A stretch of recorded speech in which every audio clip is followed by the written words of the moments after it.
नमस्कार दर्शकों। उपस्थित हूँ मैं समुद्र मंथन की कथा के दूसरे भाग के साथ। इसके पहले भाग में आपने जाना कि कैसे दानवों से पराजित होने के बाद सभी देवगण भगवान विष्णु के पास गए और उनके परामर्श पर वे समुद्र मंथन के लिए दैत्यों का सहयोग प्राप्त करने में सफल हो गए। ये देखकर महालक्ष्मी भगवान विष्णु से बोली, हे सर्वेश्वर, अब तो देवराज इंद्र दानवों से सहयोग प्राप्त करने में सफल हो गए। अब तो सागर मंथन होकर ही रहेगा। भगवान विष्णु बोले, हाँ महादेवी, देवराज का कार्य तो समाप्त हो गया, अब मेरा कार्य आरंभ होना है।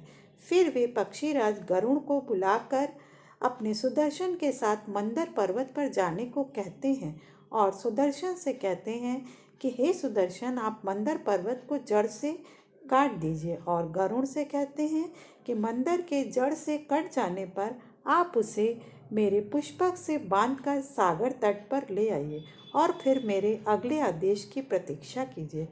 गरुड़ और सुदर्शन जाते हैं। सुदर्शन मंदर पर्वत को जड़ से काट देते हैं और फिर पक्षीराज उसे नागराज वासुकी की सहायता से पुष्पक से बांध लेते हैं और उसे सागर तट पर ले आते हैं, जहाँ देवता और दानव दोनों दल उनकी प्रतीक्षा कर रहे थे।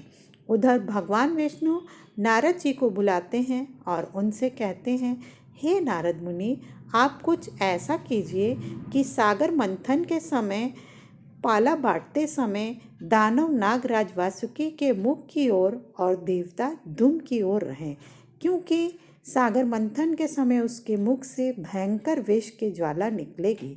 दानवों को तो गुरु शुक्राचार्य जीवित कर देंगे, किंतु देवताओं का क्या होगा।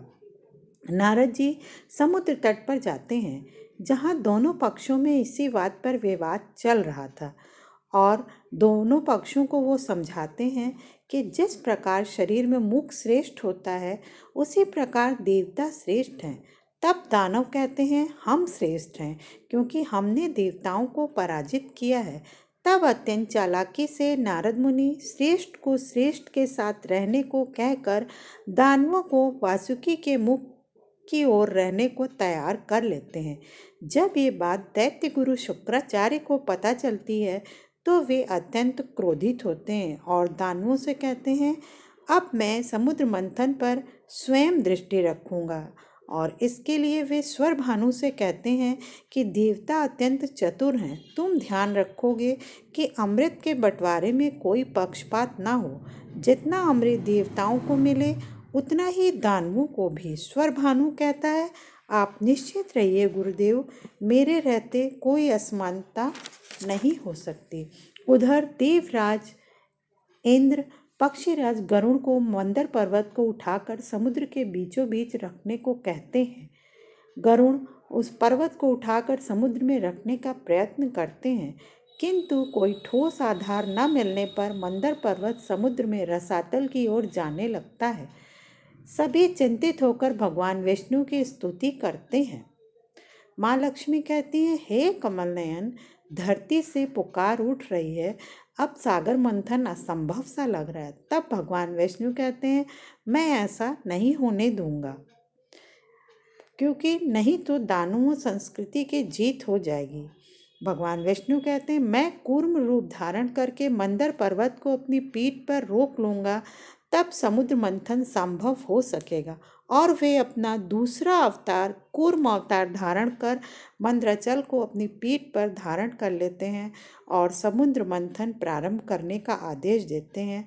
इस तरह समुद्र मंथन प्रारंभ हो जाता है। अगले वीडियो में मैं आपको बताऊंगी कि समुद्र से कौन कौन से रत्न निकले और उनका बंटवारा कैसे हुआ। तब तक के लिए ईश्वर की अनुकंपा आप सब पर बनी रहे। ओम नमो नारायणाय नमः।